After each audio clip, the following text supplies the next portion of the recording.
¿Qué tal, Panamá? Bienvenidos a Yo Me Informo PMA en esta edición de miércoles 13 de mayo. Un miércoles precisamente diferente porque ya iniciamos esa transición hacia la nueva normalidad. De hecho, algunas actividades económicas ya comienzan a reactivarse desde el día de hoy y justamente hoy en este programa vamos a estar ampliando este tema con el viceministro del MEF, Jorge Almengor. Pero antes de esto vamos a ver un video que tiene que ver con los tiempos de solidaridad y los tiempos en los que todos debemos estar unidos. Veamos.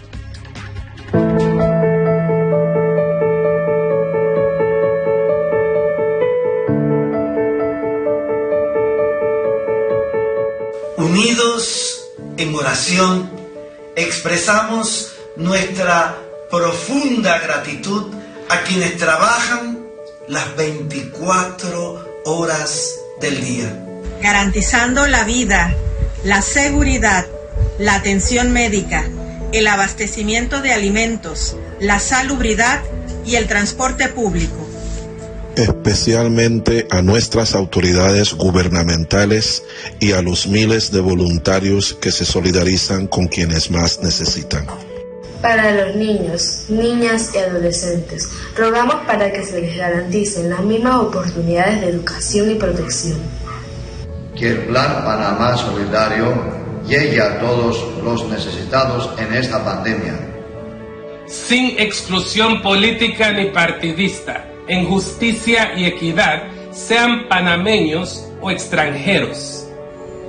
Que en medio de esta crisis sanitaria crezcan y fructifiquen los valores innatos de los panameños, como son la solidaridad, la fraternidad, el amor al prójimo. Rogamos al Maestro Sanador para que dé fortaleza y protección a los familiares de los fallecidos y a los afectados por el COVID-19. Allah, Dios alabado sea, dice: es posible que les disguste algo y sea un bien para ustedes, y es posible que amen algo y sea un mal para ustedes.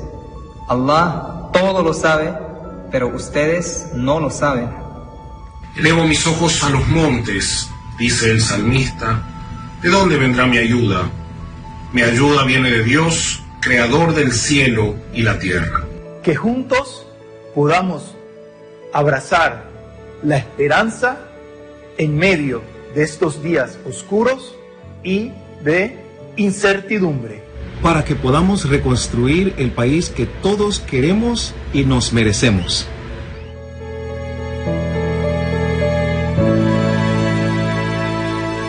El país que todos queremos y nos merecemos. Qué buen mensaje. Vamos a ver de inmediato, brevemente, el resumen de esta conferencia COVID de la tarde de ayer. Panamá reporta 44.561 pruebas acumuladas, 898 son nuevas, para un total de 8.783 casos de coronavirus confirmados y 252 defunciones. El sistema de vigilancia epidemiológica reporta 44.561 pruebas totales acumuladas, de las cuales 898 son nuevas pruebas, para un total de 8.783 casos acumulados con 167 nuevos casos. Y para hoy reportamos 252 defunciones. Actualmente el número reproductivo y efectivo del nuevo coronavirus en Panamá se mantiene en 1.01, señaló el doctor Rodrigo de Antonio. Ustedes también observan desde finales de las últimas semanas de abril hasta la fecha, se ha logrado estabilizar muy cerca del 1, que era esa meta inicial que teníamos al inicio de las medidas de confinamiento.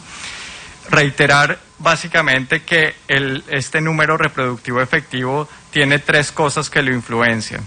Uno, obviamente el número de casos, pero también la tasa de contactos que cada persona puede tener, es decir, entre mayor número de contactos se tengan por no poder mantener las medidas de distanciamiento físico, va a favorecer que obviamente el índice de contagio aumente. 2, el no usar medidas de protección, tales como mascarillas, lavado de manos, medidas de limpieza sobre superficies que puedan favorecer el contagio. Y el tercero, que es todavía el que estamos esperando, que es principalmente el uso de terapias que puedan reducir el tiempo de contagio o esa carga viral que pueden tener. A partir de mañana, con el número de cédula, los padres pueden sacar a los niños para ir avanzando en la normalidad del país, así confirmó la ministra de Salud. A partir del día de mañana, con el uso de las cédulas, si en la casa la familia tiene un niño, dentro del horario que la cédula corresponde, puede sacar el niño a la actividad que le corresponde. No van a sacar a toda la familia, por lo menos vamos a comenzar con un niño por día, mientras nos vamos llevando a la nueva normalidad. El ministro Ramón Martínez habló de los salvoconductos establecidos para la reapertura de empresas que están en el bloque 1 a partir de este 13 de mayo. El día de hoy se están actualizando estas empresas que, producto del anuncio que hicimos ayer, están actualizando sus avisos de operación y sus salvoconductos para poder entonces aplicar a ello. Por lo tanto, es un momento de ajuste y para el día de mañana es que ya se van a tener los salvoconductos actualizados y validados, como así lo establece la plataforma del Ministerio de Comercio. La ministra Turner señaló que todas las instituciones y empresas se deben adecuar a vivir con el COVID-19.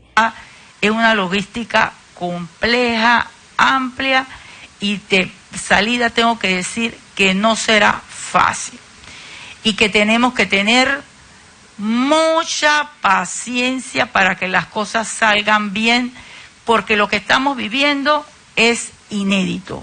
Las autoridades reiteran el llamado a la población a seguir las medidas de distanciamiento físico y continuar con los hábitos de higiene. Briseida Delgado, CERTV Noticias. Así es, y de hecho ya tenemos nuestro primer invitado aquí en Yo Me Informo PMA. Se trata del viceministro de Finanzas, Jorge Almengor. Viceministro. Buenos días, ¿cómo están? Muy bien, muy bien. Gracias por estar con nosotros para hablar esta mañana de medidas económicas que le importan muchísimo a la población, también a la empresa privada, por supuesto. ¿Qué tal si arrancamos con lo más actual? Y es que ayer en el Consejo de Gabinete se dio a conocer que se ha dado luz verde al contrato de préstamo entre la República de Panamá y representada por el Ministerio de Economía y Finanzas y la Corporación Andina de Fomento, hasta por 350 millones de balboas para financiar las necesidades del presupuesto general. Y mucha gente le gustaría, digamos, saber cómo se traduce esto para el país. Sí, mira, yo creo que lo primero que tenemos que comentar, y creo que es fundamental, es que nosotros en enero y febrero de este año, el 2020, veníamos con un rendimiento y un cumplimiento de los ingresos corrientes que teníamos estimados en presupuesto y también versus lo que se había logrado en el año 2019 anterior. Eso es importante porque en cierta medida, colchón de ingresos adicionales a lo que ya teníamos presupuestado nos ayuda en cierta medida a mitigar un poco lo que la crisis de salud ha generado como una crisis económica, financiera y comercial a nivel nacional y por supuesto a nivel global. Ahora, durante los meses de marzo y abril, principalmente ya entrando en la declaratoria de emergencia y por supuesto que la cuarentena obligatoria que fue decretada por el Gobierno Nacional, ya vimos una reducción bastante significativa en los ingresos corrientes. En cada mes aproximadamente tuvimos una reducción entre el 48 y 50%, casi la mitad de los ingresos que el Estado percibe mes a mes y los que teníamos presupuestados específicamente para los meses de abril y mayo, de marzo y abril. Eso quiere decir que durante los primeros 4 meses, sumado obviamente lo logrado durante el mes de enero y febrero, más la reducción significativa que tuvimos en los meses de marzo y abril, a la fecha, es decir, a cierre del 30 de abril, tenemos una reducción, una falta en los ingresos corrientes de aproximadamente 562 millones de balboas. Este déficit entre los ingresos que el Estado genera y los gastos que el Estado tiene que ejecutar durante el año, que incluyen gastos operativos y los gastos de inversión o las inversiones que realiza, es lo que se conoce como el déficit, y ese déficit se financia principalmente mediante deuda. Por ello es que nosotros tuvimos que salir antes de iniciar la crisis, aproximadamente como el 22 de marzo, ya cuando estábamos en las primeras etapas, a hacer una emisión de bonos globales por 2.500 millones de balboas, dólares, que nos ayudaría a financiar parcialmente y en gran medida lo que teníamos originalmente presupuestado para este año. Sin embargo, aquí lo fundamental es tomar en cuenta que la crisis de salud del COVID-19 nos va a impactar en gran medida no solamente a todos los panameños y a las empresas, sino también al Estado en los ingresos que percibe. Y esta es la razón por la cual, como bien mencionas, el día de ayer se anuncia que el Consejo de Gabinete ha aprobado un nuevo contrato de préstamos por hasta 350 millones de dólares con la Corporación Andina de Fomento, el Banco de Desarrollo de América Latina, y principalmente ello va orientado a cubrir esas necesidades de recursos que el Estado demanda por la baja en los ingresos corrientes y así poder financiar sus operaciones y sus inversiones para este año. Viceministro, digamos que desde el inicio de esta pandemia habíamos visto una serie de estrategias interinstitucionales, veíamos al MINSA, veíamos al Ministerio de Seguridad, veíamos al MISI. Sin embargo, detrás de cada una de estas estrategias, compras de proveedores, incluso para temas de medicamentos e insumos, había un plan estratégico relacionado al MEF. Me gustaría que nos hable un poco de cuáles fueron las prioridades o cuáles han sido las prioridades durante esta pandemia para economía y finanzas. Sí, mira, yo creo que de nadie escapa el hecho de que nosotros el año pasado, hace un año casi, cuando entramos en la administración, el día 1 de julio del 2019, teníamos una estrategia bien definida, que era rescatar las finanzas públicas de este país. Regresar a esa disciplina fiscal que caracteriza el tipo de gobiernos y administraciones que nosotros, nuestro partido político, el PRD, lleva adelante y que el ministro de Economía y Finanzas, Héctor Alexander, ha ejecutado en otras administraciones, la última vez entre los años 2004 y 2009. Esa disciplina fiscal es la que nos ha traído a este futuro nuevo, en donde tenemos grado de inversión, lo cual se traduce en un abaratamiento de los costos de financiamiento del Estado, no solamente para el Estado, sino también para el propio sistema financiero integrado aquí en Panamá y para la economía. Y por supuesto que ha fortalecido las condiciones no solamente institucionales, sino también de eficiencia y de eficacia en el gasto público, es decir, en orientar cada dólar que se gasta del presupuesto general del Estado. Nosotros tomamos ciertas acciones de reorganización, incluyendo el registro de obligaciones pendientes de pago con proveedores, con contribuyentes y demás que se tenían pendientes por muchísimos años, y todo ello fue regularizado durante esa primera etapa que fue el segundo semestre del año 2019, de julio a diciembre. Adicionalmente, algunas acciones que tomamos y algunas legislaciones que fueron promovidas como políticas públicas para el impacto de algunos sectores específicos comenzaron a dar sus resultados a partir de los primeros meses de este año, como te lo comentaba, porque se comenzaba a ver un crecimiento en los ingresos corrientes del Estado y así se comenzaba a ver una reactivación económica en cierta medida, que también era una parte fundamental de la estrategia financiera y económica del Ministerio de Economía y Finanzas, no solamente para este año, sino para los 5 años de la administración del presidente Cruz.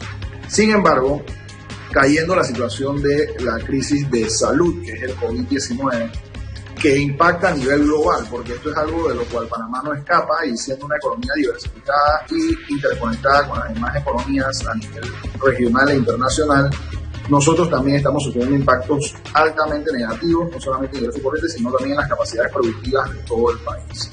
Entonces, bajo esta situación, como tú bien lo mencionas, nuestra estrategia y nuestras condiciones han cambiado. De hecho, todos los supuestos bajo los cuales se diseñó y se aprobó el presupuesto general del Estado para el año 2020 ya están cambiando y ya han cambiado.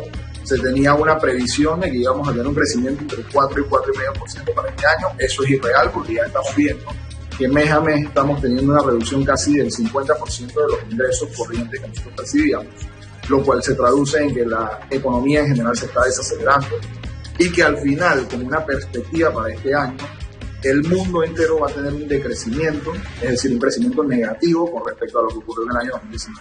En el caso de Panamá todavía está por verse la profundidad y el alcance de la crisis, con lo cual podamos determinar realmente cuál va a ser el impacto real. Sin embargo, nuestra estrategia inmediata como institución encargada de velar por las finanzas públicas, la economía nacional y garantizar la ejecución y la disponibilidad presupuestaria es que el gobierno nacional y la República de Panamá cuenten con los recursos presupuestarios y financieros necesarios para hacerle frente a esta crisis de emergencia de salud, principalmente mediante la dotación de recursos para los insumos, medicamentos e infraestructura que apoye una capacidad más fortalecida del sistema de salud, a fin de que los panameños que se vean afectados por la condición del virus COVID-19 puedan ser atendidos debidamente y puedan salir tan pronto como sea posible, debidamente atendidos por nuestro personal de salud, que son de los mejores que tenemos a nivel regional y mundial.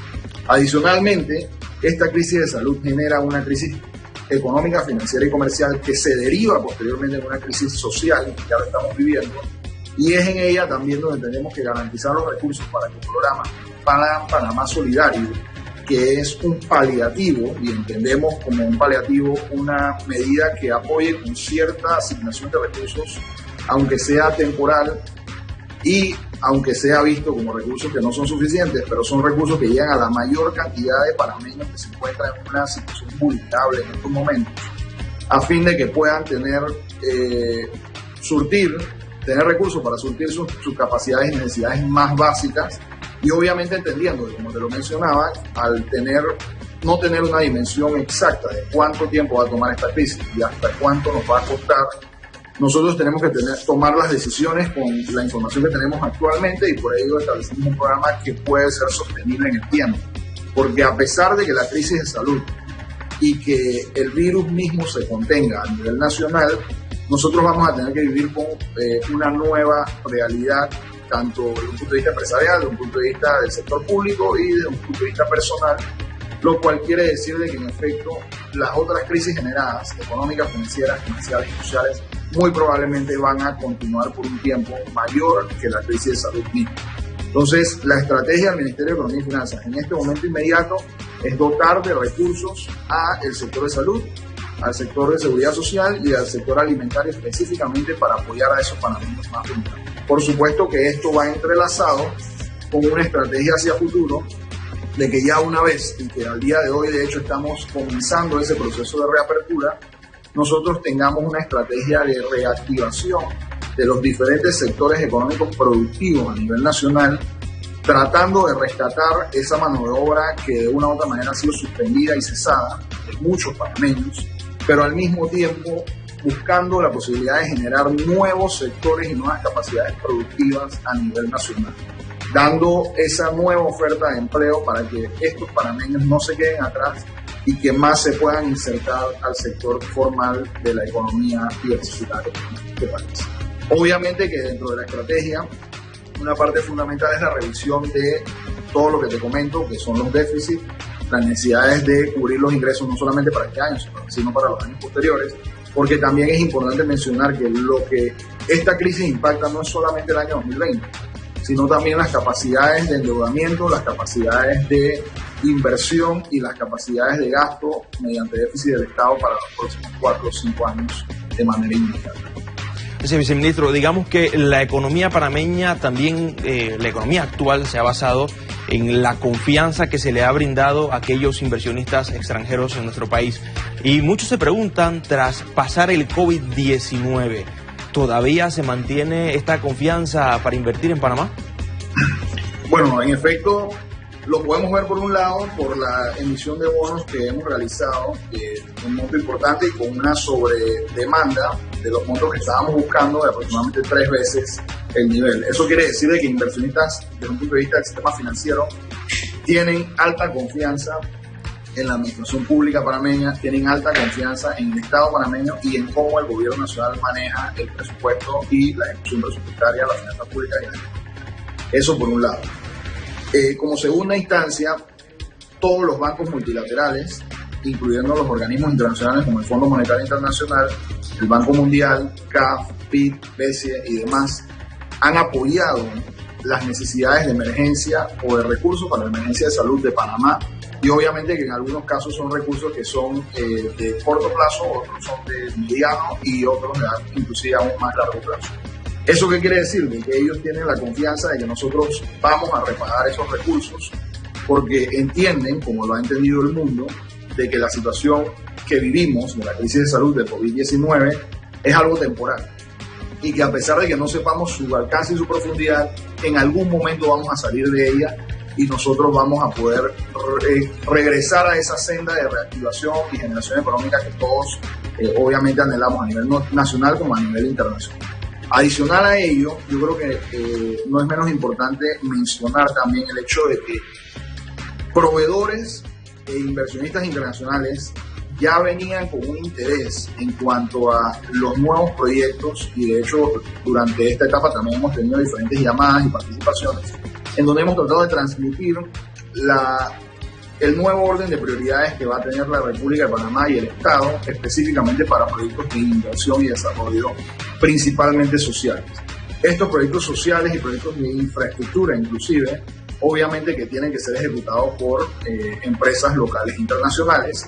Y por ejemplo, te puedo mencionar que en el caso de la línea 3 del metro, del cuarto puente sobre el canal, el Hospital del Niño, que son obras ya adjudicadas a compañías internacionales, están con un interés inmediato de poder reactivar esos proyectos para poder obviamente continuar con sus inversiones y generar más plazas. Yo creo que la clave aquí es que nosotros como república, como nación, tenemos que reorientar nuestros recursos hacia actividades que sean altamente productivas y actividades que sean de alta intensidad laboral, es decir, que generen la mayor cantidad de plazas de empleo para panameños. Con lo cual vamos a ver mucho apoyo de infraestructura. Yo creo que la ley de asociaciones público-privadas, que fue recientemente aprobada hacia finales del año pasado, va a ser una parte importante del nivel de ejecución del Estado, porque ellos nos va a apoyar en oxigenar las limitaciones presupuestarias que ya tenemos.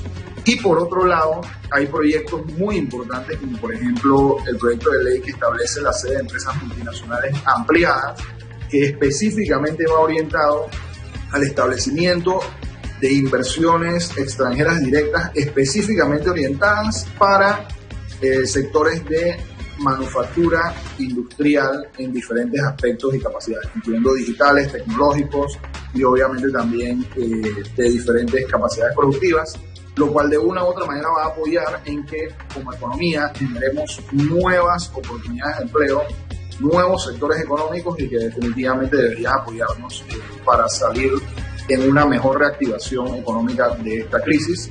Así que continuamos con la confianza, nosotros aseguramos no solamente a la población, sino también obviamente a todos nuestros proveedores, tanto locales como internacionales, de que la República va a cumplir siempre con sus compromisos y por ello genera tanto nivel de confianza a nivel local e internacional, tanto en los sectores de ejecución de inversiones como en los sectores de inversión financiero agregado.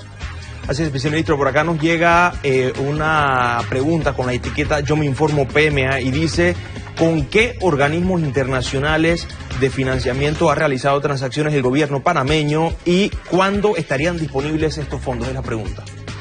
Sí, bueno, yo creo que lo primero es dividirlo en dos partes, ¿no? Una parte es los financiamientos que hemos alcanzado y que estamos negociando para cubrir las necesidades presupuestarias, es decir, la ejecución del presupuesto del Estado, que incluye todas las necesidades de salud y de seguridad social y alimentaria que se generan por la crisis del COVID-19. Entre esos te puedo mencionar que ya hicimos una emisión de bonos de 2.500 millones de dólares, que fue en el mes de marzo, hacia el día 22 de marzo de este año, para cubrir esas necesidades que originalmente ya teníamos programadas para un financiamiento regular del presupuesto 2020 sin la situación de COVID. Pero dada la condición de COVID y considerando lo que te comentaba de un impacto significativo en los ingresos corrientes, incrementamos esos financiamientos mediante la adquisición de un préstamo de apoyo presupuestario con el Banco Interamericano de Desarrollo por $100 millones adicionales.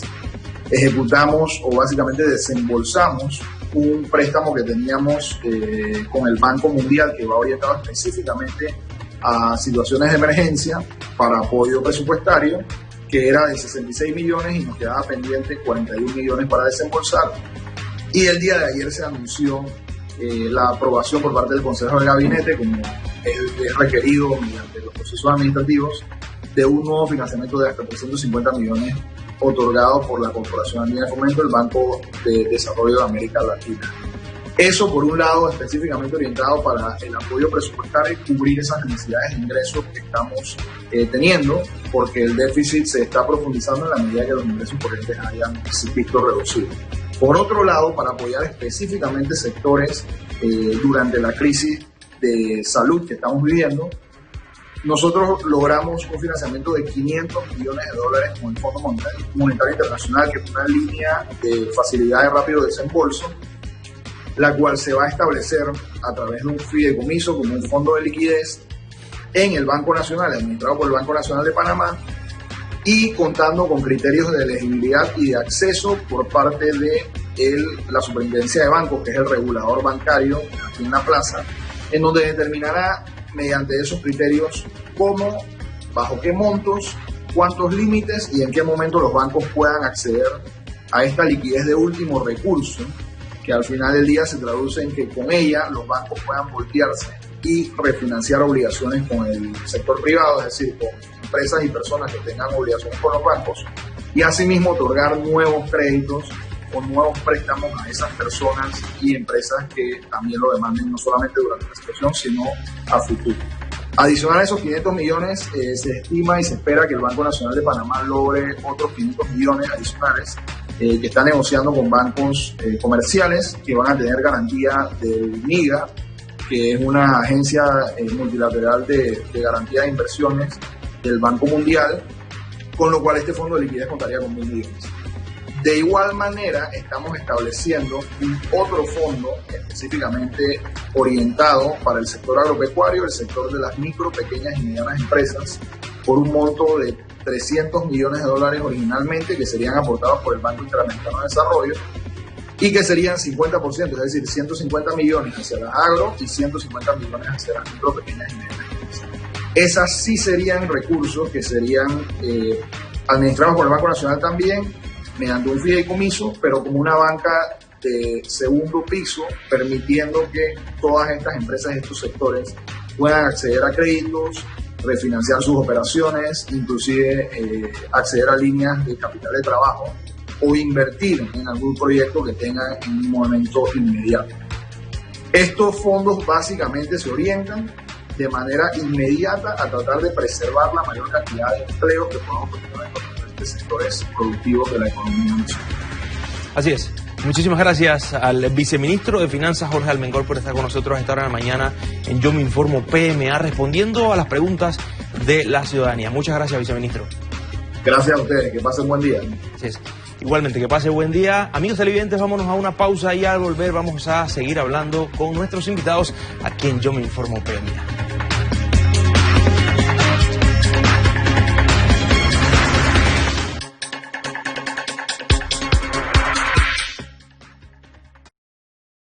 Es una técnica antigua que hoy surge en la lucha contra el coronavirus. Lo principal aquí es la seguridad del paciente y la seguridad del donante. Julia Elena Alvear, en una crónica especial, nos habla del uso del plasma convaleciente en la lucha por la vida frente al coronavirus. Hoy, en el noticiero de SER TV, a las 6 de la tarde, plasma convaleciente por SER TV. Si eres una mujer en cuarentena, al igual que yo, quiero que compartas tiempo conmigo por medio de las pantallas de SER TV, Canal 11. Vamos a estar tocando esos temas que nos apasionan. Belleza, educación, economía, organización del hogar. Todo eso que podemos ganar en tiempo lo vamos a hacer juntas, vamos a compartir ideas. Así que no se lo pierdan por medio de SER TV, ya lo saben. Quédate en casa, mujeres en cuarentena. SER TV y Mentes Curiosas Interactivo, gracias al apoyo de la Embajada de Estados Unidos y la NASA, presentan Mentes Curiosas en la NASA, los martes y jueves a las 2 de la tarde. Gerson Ricord, acompañado de Erika Podes, científica panameña en la NASA, despertarán la curiosidad innata de nuestros niños y jóvenes con diversas actividades en pro de nuestro planeta. Mentes Curiosas en la NASA, otra innovación SER TV. Hoy más que nunca necesitamos estar unidos y bien informados. Esto es un equipo y el equipo se llama Panamá. El futuro del país está en la educación de nuestros jóvenes. El Ministerio de Educación ha lanzado diferentes proyectos educativos para que los estudiantes, profesores y padres de familia puedan acceder a estos recursos y sigan aprendiendo desde casa, como Ayudinga, portal educativo Educa Panamá, clases virtuales, foros educativos, capacitaciones para docentes, módulos didácticos, leemos un cuento y más de 300 cursos virtuales. Estas y otras iniciativas que impacten al país estaremos informando por SER TV. Bienvenido, Dagoberto Chum, a nuestro programa Cómplices. Yo soy hijo de un padre cantonés y de una cholita chiricana. Primero, el teatro no me gustaba. Somos un proyecto, seguimos siendo proyecto, a pesar de tener 33 años, seguimos diciendo que somos un proyecto de promoción teatral. Nosotros necesitamos que apoyen programas y proyectos culturales. Los libros de nuestra memoria son abiertos. Te lo dije, Manuel. Al gobierno de Colombia no le interesa Panamá, nunca le ha interesado. Donde grandes personajes cobran vida. Dígame algo, Huertas, que traman algo estos panameños. Te llevamos una majestuosa producción. Lo siento, General Tovar. No se ha atrevido, Huertas. Usted y sus acompañantes están presos. Narrada por los mismos protagonistas. Pero la separación no se hubiera dado si no hubiéramos remado todos en la misma dirección. SER TV y La Estrella de Panamá cuentan la historia de manera diferente. Encuentro con la historia, pronto. Si eres una mujer en cuarentena, al igual que yo, quiero que compartas tiempo conmigo por medio de las pantallas de SER TV, Canal 11. Vamos a estar tocando esos temas que nos apasionan. Creo que una de las oportunidades que nos está dando esta cuarentena es realmente observar, conocer y empatizar con nuestros hijos. Si eres de las que siempre se quejaba que no tenía tiempo, bueno, ahora sí tenemos tiempo, así que vamos a invertirlo en cosas que nos apasionan. Por ejemplo, plantas, conciencia ambiental, ahorro, economía, cuidado del hogar, belleza. Y la idea de hoy precisamente es que darles un par de tips de cositas que podemos hacer en casa que nos sirven para mantenernos lindas, para limpiar la piel, para hacer un spa facial. Esta cuarentena me va a dejar como de 20 años. ¿Cómo convivir con tus hijos 24/7, con tu pareja, con tus padres? Probablemente somos mujeres en cuarentena.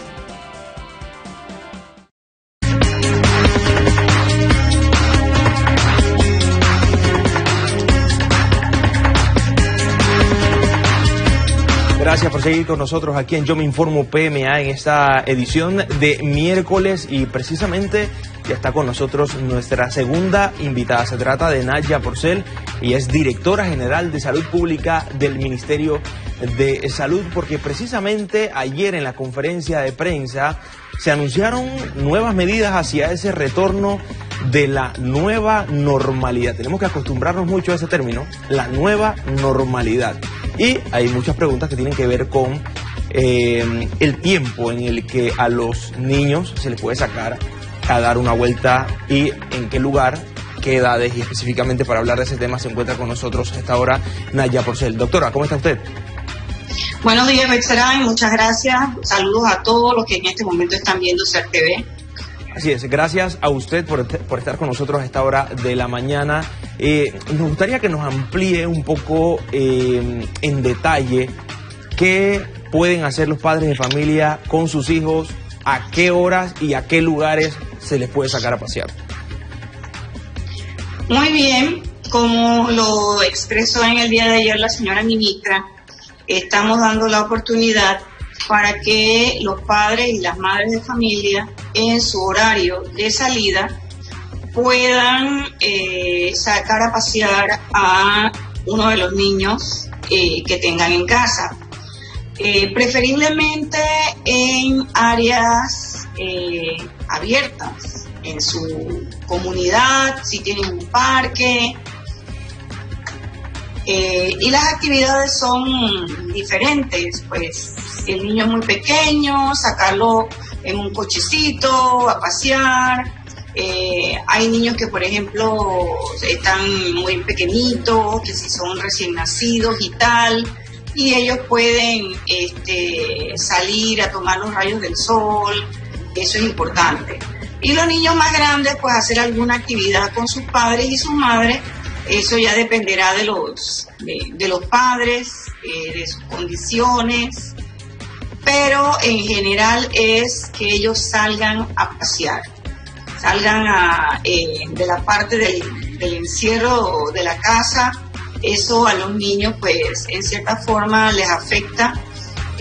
Fuera del coronavirus, todos los niños deben tener alguna actividad física, no solamente por este momento, sino como parte de su dinámica familiar de todo el tiempo. Los niños necesitan no solamente la interacción familiar y la interacción con otros niños, sino que también necesitan un momento de espacio para ejercitarse, para crecer, para desarrollar sus destrezas físicas. Entonces es importante que, habiendo tenido 6 semanas de estar dentro de casa, pues ellos salgan y tengan la oportunidad de distraerse de alguna manera.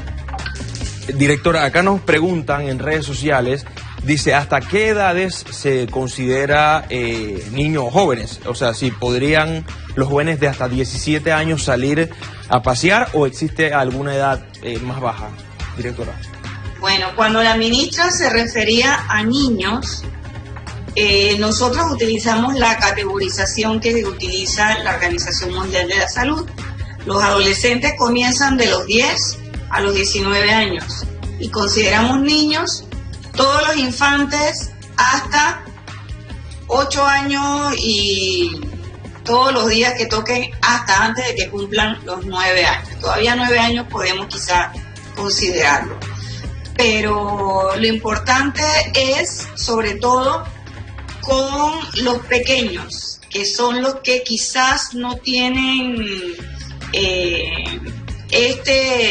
no han tenido esta capacidad para comprender a última hora, sí, porque los niños captan mucho, son muy intuitivos y ellos captan mucho de las cosas que están pasando, pero sí es importante sobre todo para los pequeñitos, o sea, estos menores de 9 años y sobre todo los de la primera infancia, hasta los 5, 6, 7 años, que ellos necesitan no solamente, ya te dije, la interacción familiar y con los pares, sino también necesitan ejercitarse y salir para interrumpir ese vínculo de estrés que le puede crear el hecho de estar en casa y que ellos no comprenden cuáles son las razones por las que no pueden ir a la escuela, no pueden estar con los amigos, no pueden estar con los familiares y tampoco pueden salir de la casa. Así es, nos llegan preguntas con la etiqueta Yo Me Informo PMA, en este caso Rodolfo Epifanio pregunta, ¿las clínicas privadas de odontología de personas naturales debemos tener comité? Y el protocolo es la pregunta que hace Rodolfo Epifanio. Mira, en este momento, todos los que van a reiniciar sus labores, sí, deben cumplir el protocolo y los lineamientos que ya se han publicado en la página web del MINSA.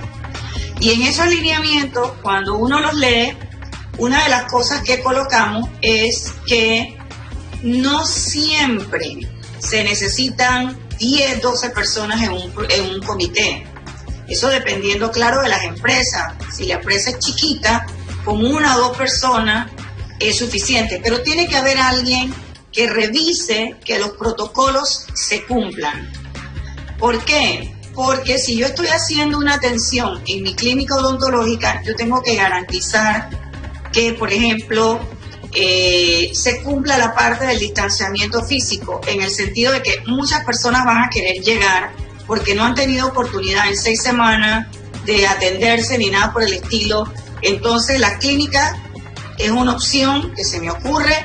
Pueden utilizarlas a través de citas médicas, el paciente va, mira, los odontólogos trabajan muy bien eso, ese es un grupo que está muy bien estructurado y ellos tienen las normas de bioseguridad muy bien planteadas con ellos. Entonces el paciente debe llegar con su mascarilla y se la quita solamente en el momento de llegar al sillón dental, cuando le voy a hacer el procedimiento, ya sea un examen o algún tratamiento específico. Fuera de eso, el paciente debe llevar su mascarilla.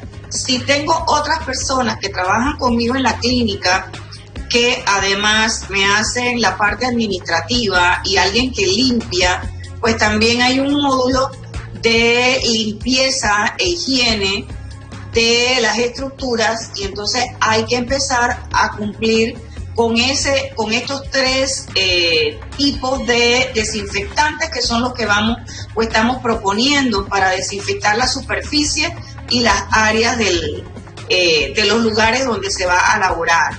Y con el personal administrativo que te acompaña, pues tienes que tener todo el protocolo de la etiqueta respiratoria. Entonces, por más pequeña que sea la clínica, va a necesitar cumplir cada uno de esos 5 elementos que hemos planteado en los lineamientos generales, sobre todo en la parte de tener alguien que esté representando en el sentido de vigilar cuáles son las normas y también vigilar que se cumplan los lineamientos.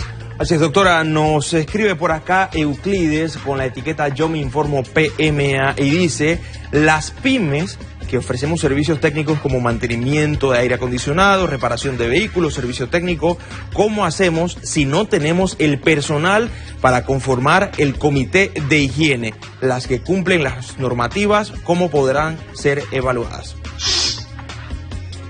Mira, eso va ligado con lo que ya dije anteriormente. Por más pequeña que sea la empresa, tú puedes hacer un comité. Si la empresa son 3 personas, uno de los 3 tiene que vigilar.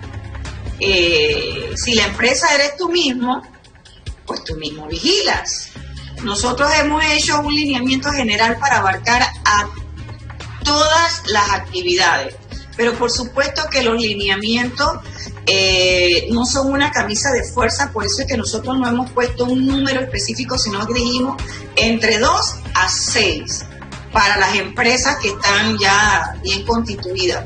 Pero si yo tengo una pequeña pyme donde somos 4 personas, pues habrá uno que es el que se va a encargar de garantizar el uso de las mascarillas, garantizar los desinfectantes y garantizar todo ese elemento. ¿Para qué? Para que a ninguno de los 4 se nos olvide y nos pase como muchas veces pasa en los equipos, que yo pensé que tú lo ibas a comprar, yo pensé que tú lo ibas a hacer y al final nadie lo hace. Entonces la idea es que todos tengamos en cuenta que es necesario ir teniendo ese concepto de que alguien debe hacer la vigilancia. Si mi empresa soy yo misma, pues entonces se hace la constancia de que es una empresa que tiene una sola persona porque son servicios profesionales, entonces le toca a ese profesional cumplir cada uno de esos requisitos, independientemente de si son 5 o son 6. El uso de la etiqueta, el uso de la mascarilla, la higienización o la desinfección, eso lo deben cumplir todas las personas que entran en una actividad de tipo comercial. Algunos van a tener que limpiar su establecimiento porque tienen un establecimiento, otros van a tener que limpiar sus útiles o simplemente el equipo que usan para realizar su actividad. Así es. De todas maneras, en los lineamientos hay números de teléfonos y hay unas páginas, unos sitios web donde las personas pueden acceder para mayor información, para llamar y también darle mayor orientación. Y nosotros estamos a la disposición aquí en el Ministerio de Salud, en la Dirección General de Salud, con los técnicos para dar toda la capacitación, la información y toda la ayuda y el apoyo que la comunidad necesita. Así es, gracias doctora. Por acá nos escribe Ida con la etiqueta Yo Me Informo PMA, dice: los trabajadores independientes de mantenimiento de jardines, corte de hierba, podrán iniciar labores, son muy necesarios en estos días de lluvia por el incremento de los mosquitos. Por favor, tener en cuenta para tramitarles salvoconductos municipales posiblemente.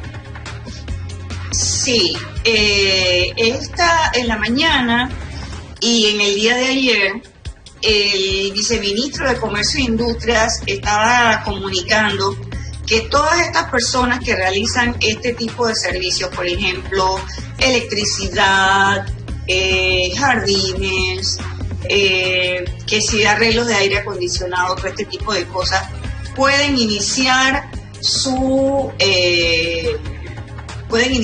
actividad, pero ellos van a tener que hacer una consulta con ANPYME y con el MISI, donde una de estas dos entidades, de acuerdo a la característica de la actividad, son los que van a emitir los salvoconductos.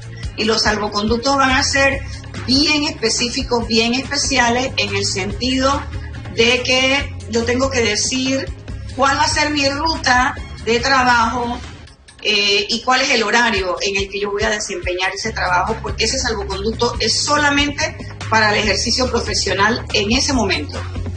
Así es, nos escribe Dimas en esta ocasión y dice por qué no se ha tomado en cuenta el protocolo de la nueva normalidad en la reapertura de empresas, realizar el test de COVID a los empleados para no tener posibles múltiples focos de nuevos contagios. ¿Esto existe, doctora? ¿Test de COVID en las empresas?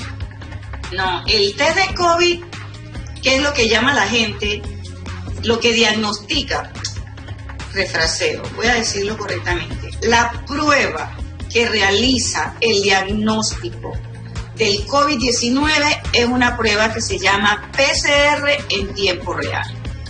Esa prueba se realiza mediante un hisopado naso y orofaríngeo y se le hace a las personas que están con síntomas, ya sea que tú tengas solo fiebre, que tengas una pequeña molestia en la garganta, que tengas tos seca. Hemos tenido personas que solamente tienen pérdida del olfato y pérdida del gusto y salen positivos por COVID.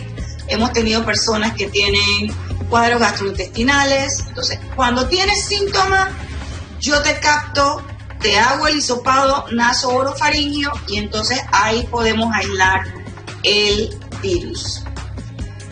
Si tú no tienes síntomas, la PCR, que es una prueba que le llamamos pruebas moleculares, es una prueba que detecta los fragmentos del virus. Pero si yo en este momento no tengo síntomas, lo más seguro es que en este momento el virus, si lo tengo, está indetectable. Entonces no vale la pena que yo te haga la prueba de PCR.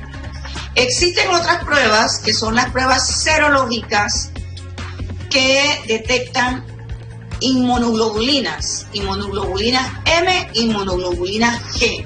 Y eso me puede dar un indicio de si yo estoy en un momento activo con el virus o si ya yo tengo lo que se llama una inmunidad posterior a la infección, que son los famosos anticuerpos. Entonces hemos tenido personas a las que se les ha hecho la prueba serológica y ya hemos sabido, esta persona ya pasó la enfermedad o esta persona está activa de la enfermedad. Entonces, en la medida en que nosotros podamos tener una cantidad suficiente de pruebas para poder hacer lo que se llama la cero prevalencia de la población, nosotros podríamos hacer eso. Pero el test COVID, que es la PCR en tiempo real, no vale la pena que yo se lo haga a una persona que no tiene síntomas, porque lo más seguro es que va a tener el virus indetectable y he perdido una prueba porque de todas maneras me va a salir negativa.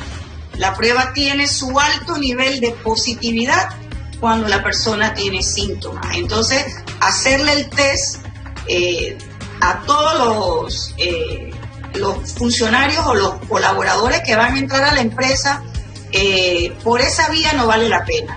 Sí, en su momento va a ser importante poder hacer las pruebas de cero prevalencia, pero ¿qué te puedo decir? En este momento el mundo entero está tratando de conseguir pruebas de cero prevalencia y nosotros estamos dentro de ese grupo. En el momento en que el Ministerio de Salud tenga una cantidad suficiente y podamos hablar de esa oferta, la señora ministra hará los anuncios. No obstante, las empresas que están abriendo y quieren hacer también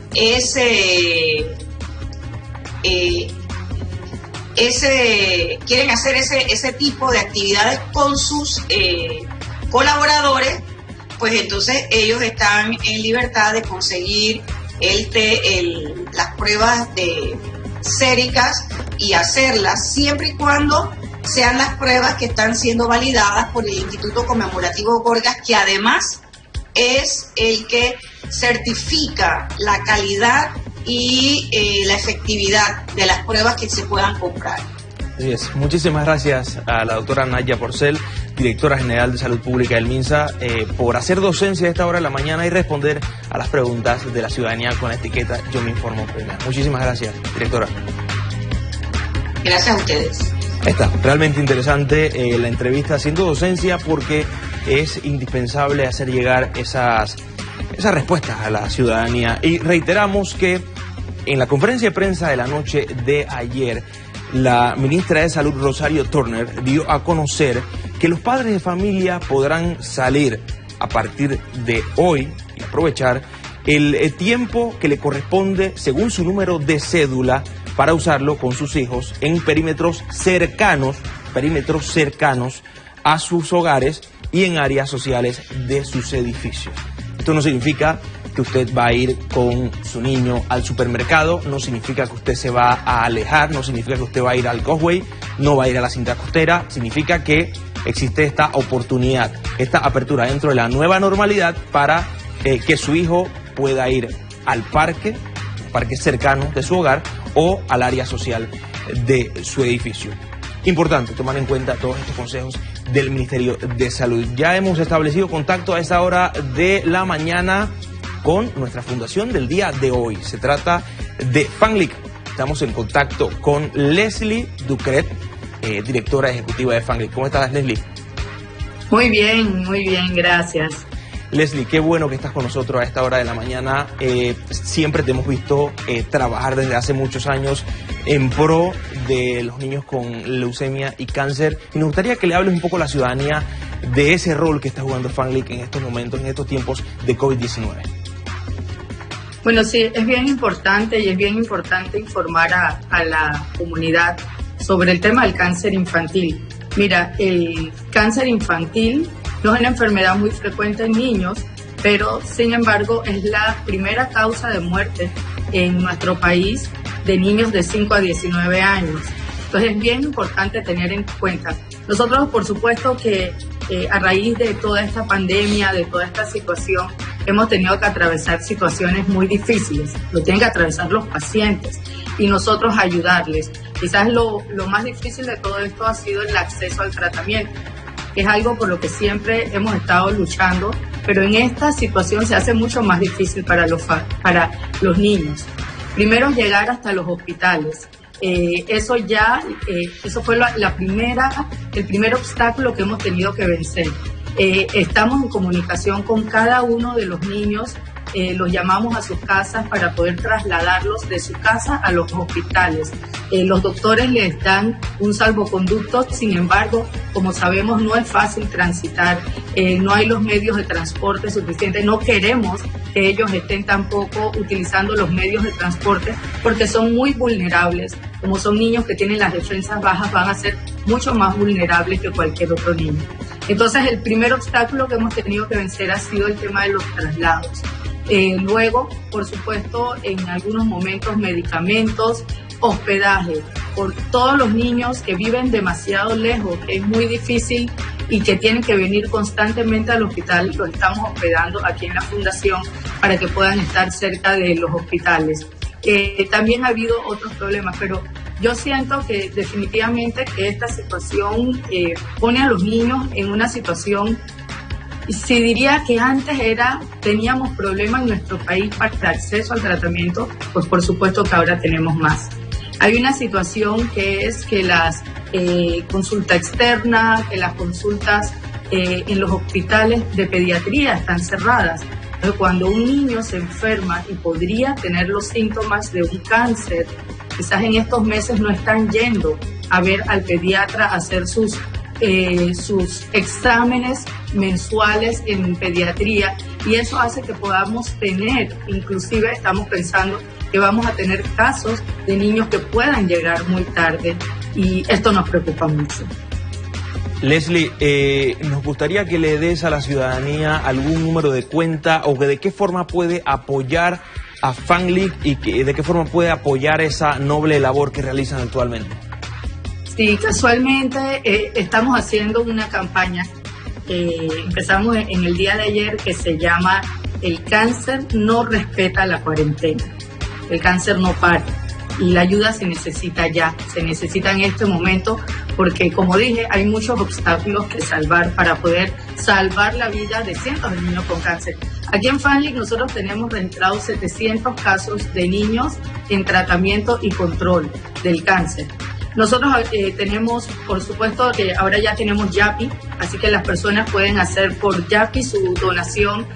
También pueden seguirnos por las redes sociales, @FANLIC, y ahí estamos dando toda la información de cómo donar. Pueden a través de banca en línea del Banco General también entrar en donaciones, o pueden también hacer un ACH. Inclusive tenemos una forma de donar también por tarjetas de crédito a través de Juan. Es importante saber, FANLIC tiene un mundo de voluntarios, personas muy lindas que durante todo el año, quiero decirte otra buena noticia, FANLIC este mes cumple 25 años y soñábamos con realizar un cumpleaños de FANLIC increíble y todo, y bueno, estamos viviendo esta situación, pero invitamos a todos nuestros voluntarios que son tan mágicos, tan increíbles, a todos nuestros donantes, a todas las personas, los padres de los niños y todo, que este es el momento de solidarizarnos, porque esta es una tarea verdaderamente dura. Recuerdo, en el mundo hay 300.000 nuevos casos de cáncer pediátrico al año, todos los años, y en nuestro país 150 nuevos casos al año. Y es muy importante. Imagínate si antes siempre ha sido duro tener cáncer, pero ayer yo decía aquí en la oficina, cuando atendíamos a unos niños, yo decía, en este momento más que nunca es muy difícil tener un hijo con cáncer. Así es. Así que también pedimos ayuda para que podamos lograr no solamente traslados, medicamentos, hospedajes, alimentos. Estamos dando bolsas de comida a todas las familias que vienen a tratamiento, e inclusive en el interior estamos llevando las bolsas de comida a las casas de los pacientes que no han podido salir de su casa. Les estamos llevando la ayuda, pero es importante recibirla para poder entonces darla a la comunidad. Así es, muchísimas gracias Leslie Ducret de FANLIC por estar con nosotros a esta hora de la mañana en Yo Me Informo PM. Gracias. Muchas gracias. Así es, esto ha sido todo por hoy, amigos televidentes. Hasta mañana.